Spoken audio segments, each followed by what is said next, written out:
Good morning. Good Monday morning. Welcome to the morning break with Rob Patz. I am not Rob Patz. I am your backup quarterback for the day. Rob is out and about somewhere in Nashville, Tennessee. So traveling up there for a conference. So prayers for Rob for safe travel and hope he has a great week in Nashville. But we are taking over the morning break. That's right.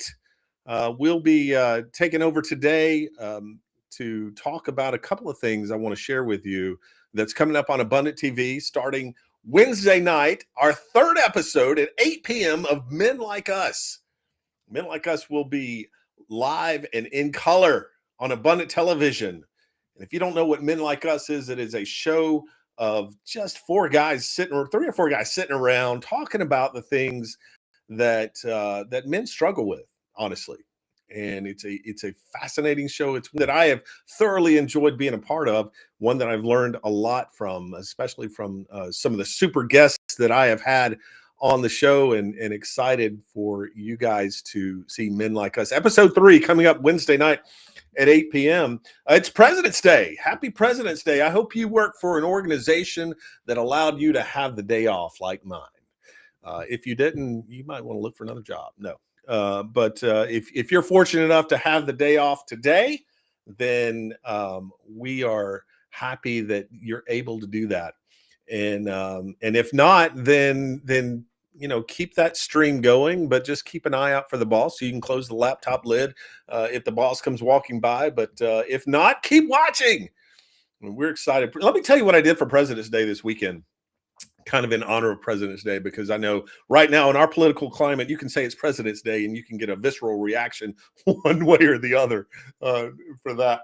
But this weekend, I finally had time to sit down and watch the mini series that came out on Netflix. And I know it's not new because it debuted on Hulu several years ago, almost 10 years ago now, I think, but it's 11/22/63, an interesting fictional story it's a little bit of Outlander meets history class, if you know what I'm saying. I mean, this is a story about a guy that goes back in time, and he goes back in time for the purpose of stopping the assassination of John F. Kennedy.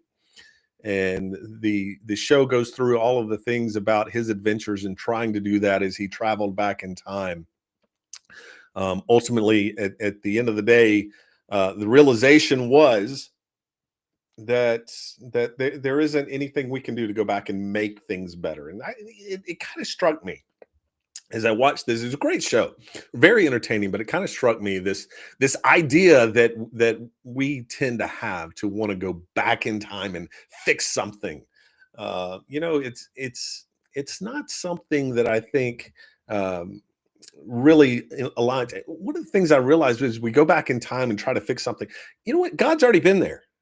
God already laid this all out. Everything was laid out perfectly to fit God's plan. And it's a little prideful and arrogant to think that we could go back in time and tweak something to make things better. And so that realization came through. But a great show. If you want to check it out, it's on Netflix. 11/22/63 was really good.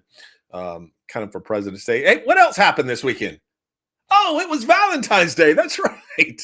I hope your memory was better than that, gentlemen, especially. Love to know what you did for Valentine's Day. Hit me up in the comments. Let me know what you guys did special. For me, this is the 30th Valentine's Day that I got to spend with my lovely wife, the Duchess of WFC. And we're going to talk a little WFC in just a little bit. But she and I went out for a great dinner at our favorite seafood restaurant. Now, this is not your high-end frou-frou expensive seafood joint. No, this is a fish camp. Okay, it's a fish camp. We were eating our food off army trays. That's how you know it's good. And it is the absolute best seafood that we have found away from the coast. And it is in upstate South Carolina, where we are located. It's in Spartanburg. It's called the Flounder. and it's only open Wednesday through Saturday. They don't advertise. You're not going to hear them on the radio or see billboards. They rely on word of mouth, and they are packed all the time. Great food, and so was able to spend a wonderful time with the missus as we went out to celebrate Valentine's Day. And you know, Valentine's Day is an interesting holiday because if you're with someone, if you're in love, it's a great day, right? I mean, you get to celebrate that. But I think a lot of times we forget those who maybe dread that day for whatever reason. Maybe you're single and looking for love, and you're frustrated with that scene, and I could understand why. Maybe you were in love and lost a loved one, and they're waiting for you in heaven.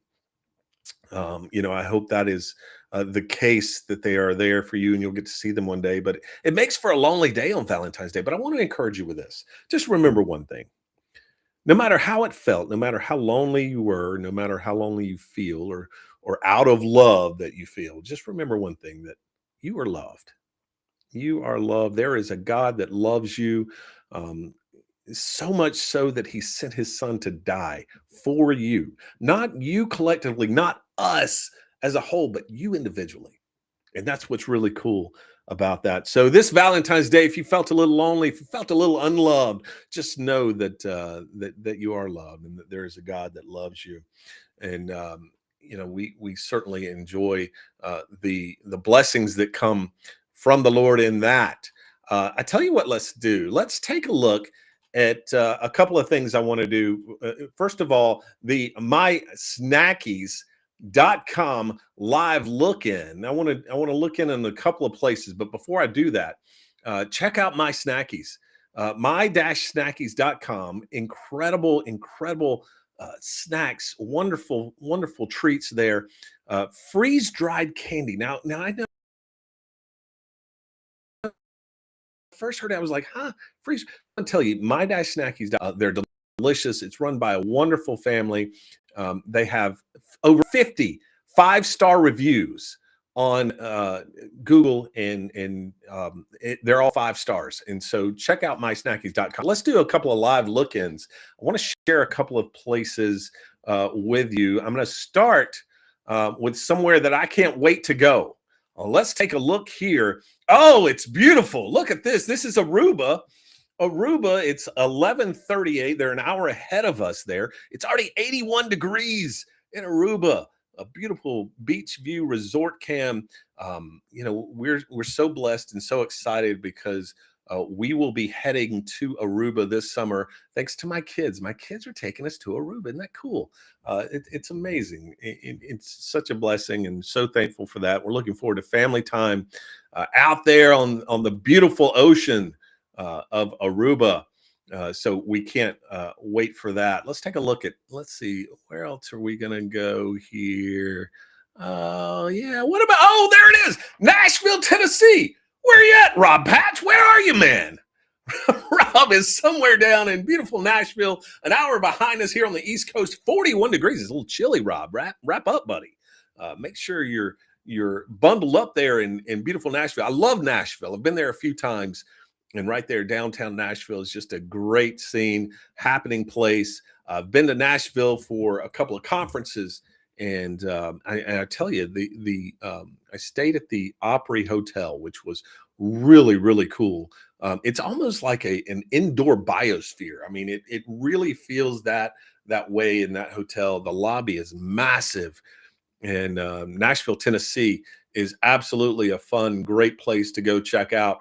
Rob, be safe travels to you there, my friend. Want to look in one more place and check this out. Not a great view, it's street view. This is the Philippines. This is the Philippines live. They are actually 13 hours ahead of us here on the East Coast.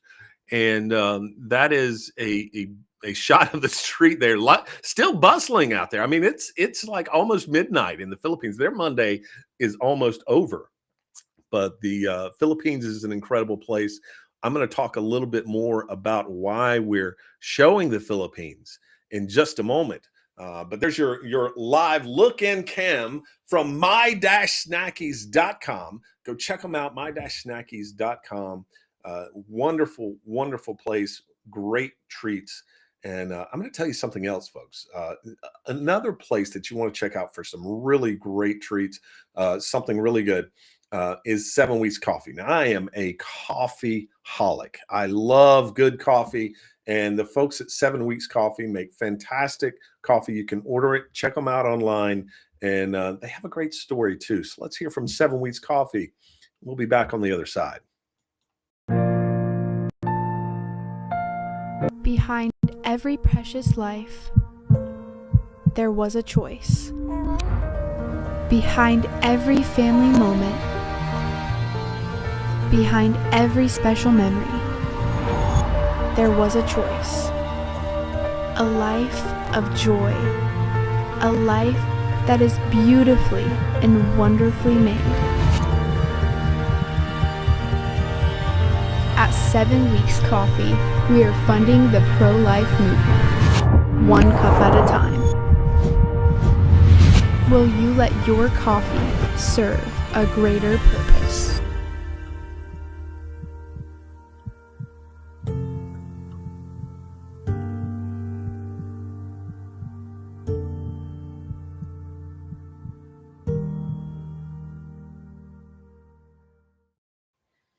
There it is, our folks, friends at 7 Weeks Coffee. Check them out online. Get some great coffee, and you'll be glad you did there.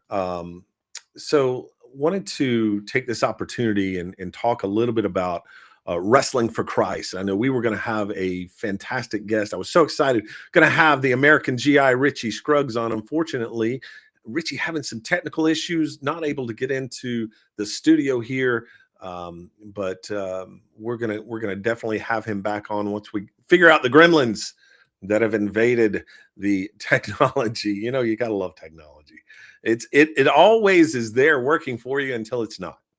But I was excited to have Richie on because I wanted to share a little bit about Wrestling for Christ and what Wrestling for Christ is all about. Thankfully, being part of that organization, I have a little bit of the inside track on that. I want to tell you a little bit about what Wrestling for Christ is. First of all, it's a professional wrestling organization. And when you think about professional wrestling, yes, it is absolutely professional wrestling. The shows at Wrestling for Christ, first of all, are family friendly. And the purpose of Wrestling for Christ is definitely there to glorify God, to spread the gospel of Jesus Christ. And I love being a part of Wrestling for Christ because, number one, I've always been a fan of professional wrestling, and I've been that way since I was, I don't know, 5 years old. And my grandmother got me started watching professional wrestling, and she was the quintessential old lady wrestling fan. She's the one who always cheered for the good guys and booed the bad guys, and can't believe the referee is so blind that he didn't see the foreign object in the bad guy's hand when they punched the good guy and knocked him out and got the pin. She's throwing the remote at the TV, she's yelling at it, and it made for some really fun entertainment, let me tell you. But we'd go over to grandma's house and we'd sit down and we'd watch wrestling together. And her favorite wrestler was the American Dream, Dusty Rhodes, if you will. And Dusty Rhodes and the Four Horsemen battles. And that's how I became a fan of Ric Flair, is because I wanted to be a little contrarian to what my grandmother was doing, pulling for Dusty Rhodes. It was fun to kind of get into it with her a little bit, and get her riled up. There was nothing better than getting her riled up, getting her arguing with my grandpa, and then leave. you just kind of drop that pipe bomb and then walk out the door. But yeah, I've been a wrestling fan really since then, and I've watched it all the way through. And it always felt like I had all of this knowledge of professional wrestling that really was going to be useless. It's just some of that stored useless knowledge you have in the back of your head that you might bring out at a party or something, and impress someone with your knowledge of professional wrestling. And that's how I always felt it was. Then a couple of years ago, I was doing a podcast and had a guest on who was a former professional wrestler.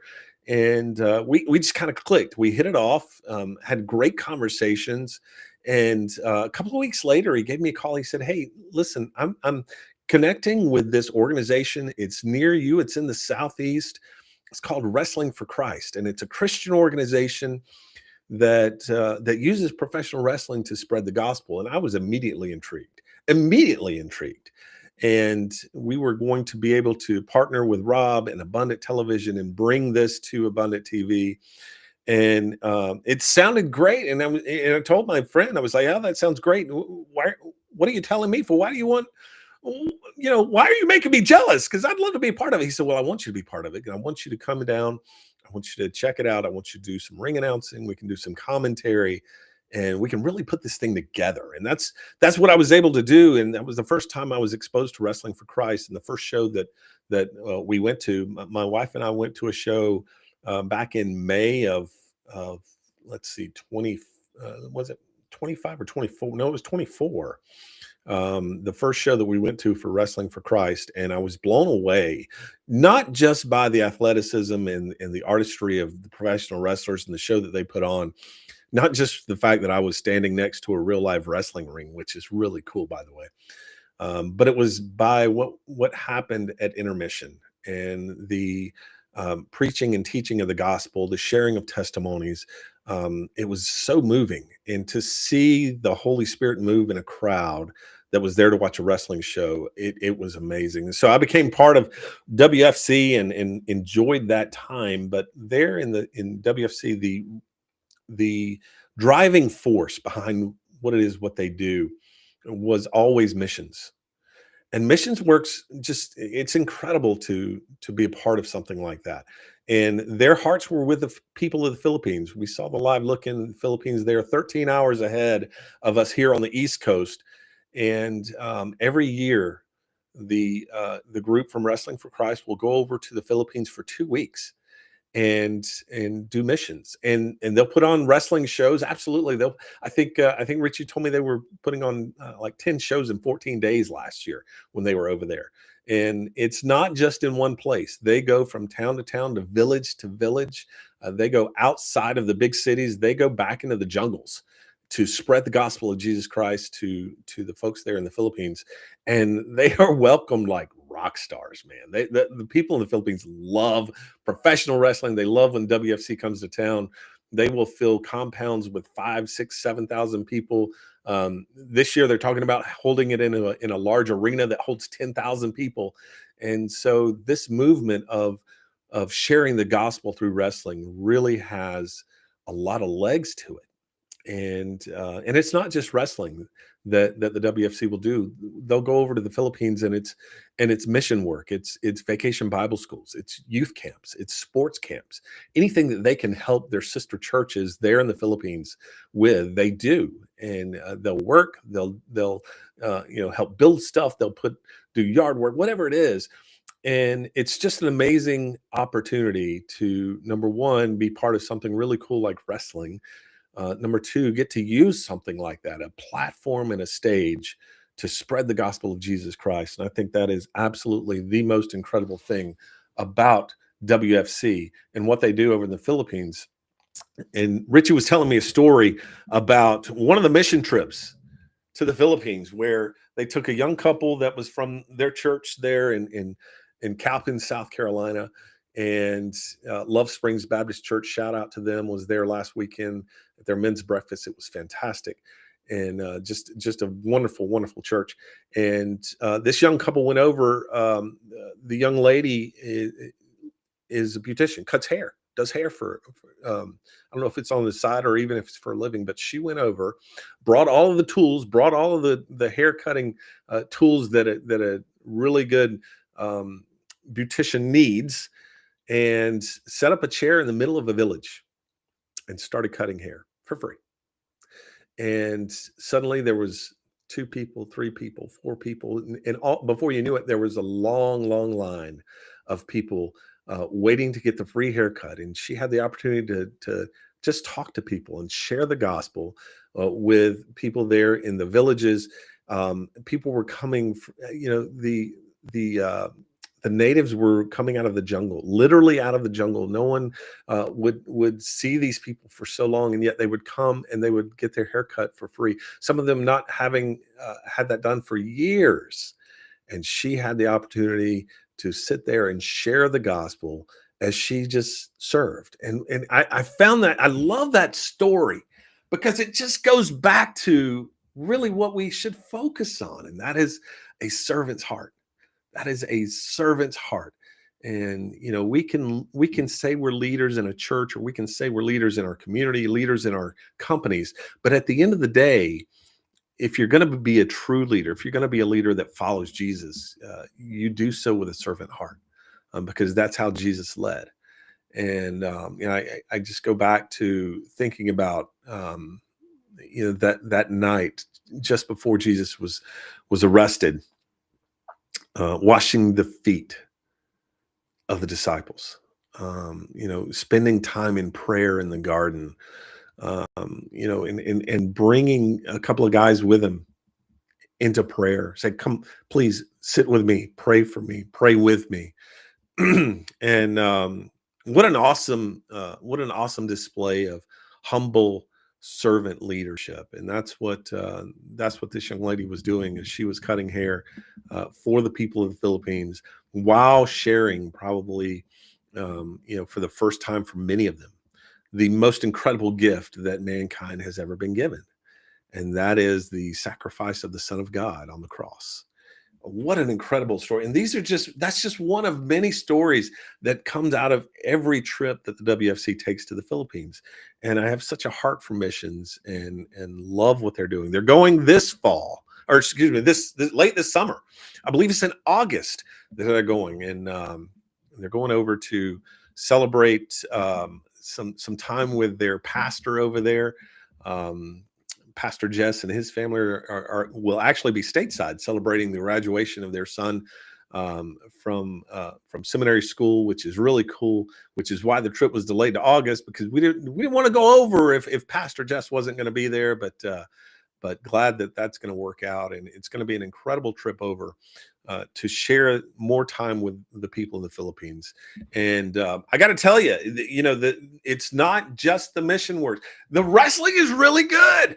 I mean, I love to be part of WFC shows. I love to be able to call them, whether it's on commentary or whatever. But listen, independent wrestling is taking off. It's taking off. And if you're a wrestling fan and you're only supporting the major companies of professional wrestling, number one, you can check it out tonight. Check it out tonight on Abundant TV, 7:30, Falls Count Anywhere. Myself and the mad scientist Mike Buchanan talk wrestling for almost a whole 30 minutes. And I'm pretty critical of what's going on in some of the national organizations, but what's going on the independent scene is like really cool. And there are a lot of independent wrestling organizations that are Christian based, that are family friendly, that you feel comfortable taking your 8-year-old or your 82 grandma to. You know what I mean? I mean, that's what it's about. And these wrestling shows have been around for a while, but this idea of spreading the gospel, utilizing a different means and a different platform than the conventional inviting someone to church. Now, you should always invite your friends to come to church. Church is the foundation of our belief system. It's where we gather together to worship and to praise and to hear the teaching. But it's not the only place that you can spread the gospel. Christ didn't give us the Great Commission to go into the world, or to go into the church house and just sit there and do nothing else. He said to go into the world, to go into the world. And so you have to find avenues. If you have that person in your life that's really struggling and doesn't understand the gift of sanctification and what Christ did for us on the cross, you can invite them to church, and you should. A lot of times what I get from that is, I don't know, that's not really my scene. I don't want to go to church. There's a lot of hypocrites in church. I don't want to go to church. Thanks, but no thanks. Invite that same person to a wrestling show. And you're going to get a different reaction. They're going to want to go. They're going to want to be entertained. They're going to want to see it. I mean, this is an intimate place. I mean, you get to sit ringside next to a wrestling ring, watch guys compete in the ring, do battle. It's absolutely fun to watch. And oh, by the way, at intermission, they're going to get the message. They're going to get a message about the gospel, which is really cool. because now you've given someone the opportunity to be in a place where they feel comfortable, where they feel upbeat and excited to be. And let's be honest. I mean, you invite someone to church that has never been to church or hasn't been to church in a long time, or maybe has experienced that church hurt. It could be daunting to walk back through those doors, depending on the reason that you left, or maybe the fact that you were never there in the first place. We can make church be this place where it is intimidating to walk into. You don't know what are the rules of etiquette. You don't know when to stand up or sit down, and you don't know if you're dressed. But if you put someone in an environment where they feel comfortable, and you give them the opportunity to hear the gospel, that's when the Holy Spirit can move. Not when their minds are preoccupied with who's watching me, or am I doing the right things? Am I following the rules, or whatever the case may be?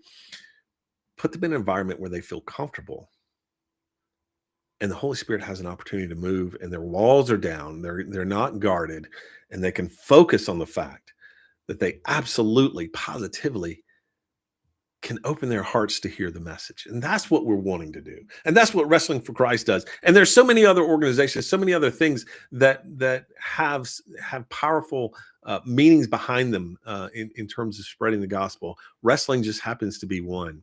And so I'd encourage you, if you're a fan of professional wrestling, find an independent organization that is Christian based. Do some research, because there are organizations that'll put out there and they'll advertise, hey, we're family friendly, and you go and it's like, I don't know what family this is friendly for, but it's not mine. So do your research. Make sure you know what you're going for. And then find a good organization to go be entertained and enjoy the wrestling, because these guys lay their bodies on the line. Listen, I'm going to tell you something. I've been in the ring. I've trained. I've had wrestlers train me on quote unquote how to fall. Listen, I'm going to tell you something. There is no learning how to fall. There is a learning how not to hurt yourself when you fall. And hurt yourself severely in terms of banging your head on the mat or anything like that. But it still hurts. That ring is made of steel and wooden planks. I've put it together 100 times with the crew there at WFC, and it is a steel frame all the way around. You put 2x6 boards down. You put metal beams down underneath those 2x6 boards, and then you put a thin mat. And when I say a mat, think about your gym class. You remember gym class doing the gymnastics, and you're like, oh, there's a mat here. It won't hurt as bad. You flip over, you're like, oh, that hurt. Listen, the mat, the cushioning is about that thick. It does not cushion the blow of landing on 2x6s that are supported by steel beams. It hurts. Okay, this stuff. And listen, you can say it's scripted, and you can say it's predetermined, but it is not fake. I can tell you that right now. These guys put their bodies on the line in an incredible, what I've described now, having been in the ring, having trained a couple of times with some professionals. This is a dance. And you have to be graceful, and you have to be athletic, and you have to be smart, and you have to take care of the person that's in the ring with you. And these guys do a fantastic job of that. And so I love that, because it actually brings about this idea of taking care of each other, of caring for one another, of focusing outwardly and not on ourselves. That's what wrestlers have to do in the middle of the ring. That's what the WFC does when they're spreading the gospel, especially with the people of the Philippines. We're taking care of people. We're sharing the good news with people, and wrestlers take care of each other in the ring, whether they like each other or not. They take care of one another. And that's what I love about it. I would have loved to have had the American GI Richie Scuggs on. Unfortunately, technology just did not allow it. We're going to rectify that situation. We're going to have him back on the morning break with Rob Patz. But it's been a thrill for me to be here and share a little bit about WFC.